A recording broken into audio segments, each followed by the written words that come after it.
प्रधान माननीय नरेंद्र मोदीजी यांचे मनपूर्वक आभार मानतो। महाराष्ट्र हे देशाचे आर्थिक इंजिन असल्याने विकसित भारत 2047 च्या स्वप्नपूर्तीत आपला वाटा सर्वात मोठा असेल। राज्याची अर्थव्यवस्था सन 2047 पर्यंत $5 ट्रिलियन करणे हे राज्याचे मुख्य ध्येय आहे। या ध्येयाची पूर्तता करण्याच्या दृष्टीने विकसित महाराष्ट्र 2047 चे विजन डॉक्युमेंट जाहीर करण्यात आले आहे। त्यानुसार सन 2029-30 पर्यंत साध्य करावयाची अल्पकालीन उद्दिष्टे, राज्याचे अमृत महोत्सवी वर्ष सन 2035 पर्यंत साध्य करावयाची मध्यमकालीन उद्दिष्टे आणि भारतीय स्वातंत्र्याचे शताब्दी वर्ष सन 2047 पर्यंत साध्य करावयाची दीर्घकालीन उद्दिष्टे निश्चित करण्यात आली आहेत। राज्याच्या प्रादेशिक संतुलित विकासाला चालना देण्याकरता 4 प्रमुख स्तंभ ठरवण्यात आले आहेत। एक प्रगतिशील, दुसरं शाश्वत, तिसरं सर्वसमावेशक आणि चौथं सुशासन। या 4 स्तंभाच्या अंतर्गत 16 उपक्षेत्रे निश्चित करण्यात आली आहेत। सन 2047 साली विकसित महाराष्ट्राची इमारत उभी करण्याकरिता इथून पुढे येणाऱ्या सर्व अर्थसंकल्पात विकसित महाराष्ट्राच्या संकल्पाचे प्रतिबिंब दिसणार आहे। या संकल्पाची दिशा कशी असेल हे या वर्षीच्या अर्थसंकल्पात मी स्पष्ट करणार आहे। जब इरादा बना लिया है ऊंची उड़ान का, भास्कर राव, जब इरादा बना लिया है ऊंची उड़ान का, फिर देखना फिजूल है कद आसमान का।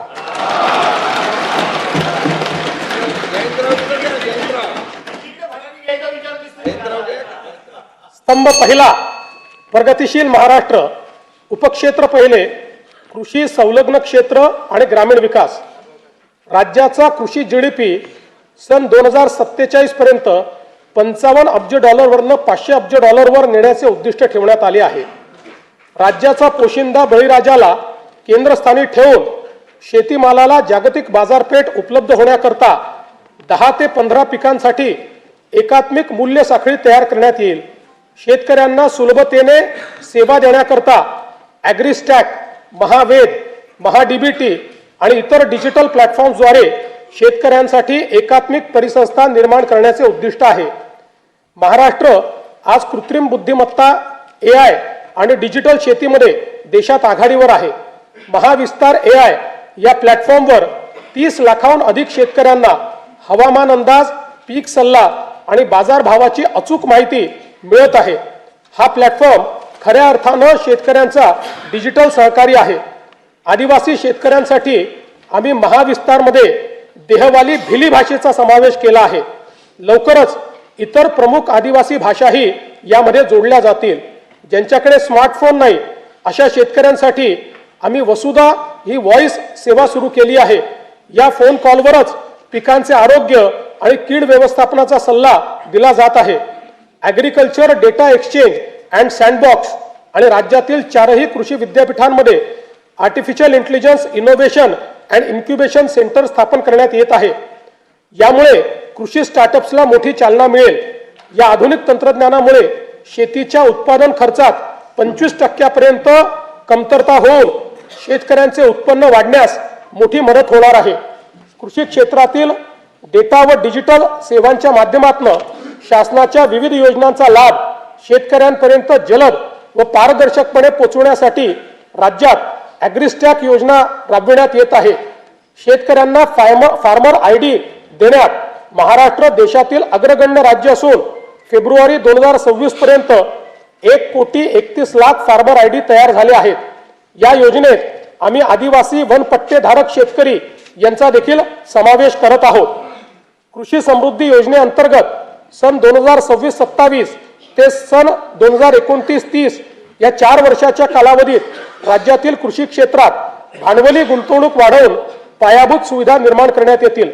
राज्यात 5 लाख हेक्टर क्षेत्र नैसर्गिक शेतीखाली आणून सकस व पोषणयुक्त नैसर्गिक शेतीमाल उत्पादित करण्यास आगामी 2 वर्षांमध्ये महाराष्ट्र नैसर्गिक शेती अभियान या नवीन योजनेची अंमलबजावणी करण्यात येणार आहे।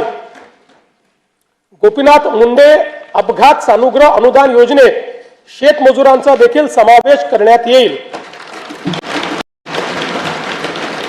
राज्याच्या कृषी उत्पन्नात पशुपालनाचा वाटा 25% आहे. ही व्याप्ती वाढविण्यासाठी आम्ही मुख्यमंत्री ग्रामीण पशुधन उद्योजक योजना सुरू करत आहोत. पशुसंवर्धन आणि मत्स्य व्यवसायाला आता कृषी समकक्ष दर्जा देण्यात आला आहे.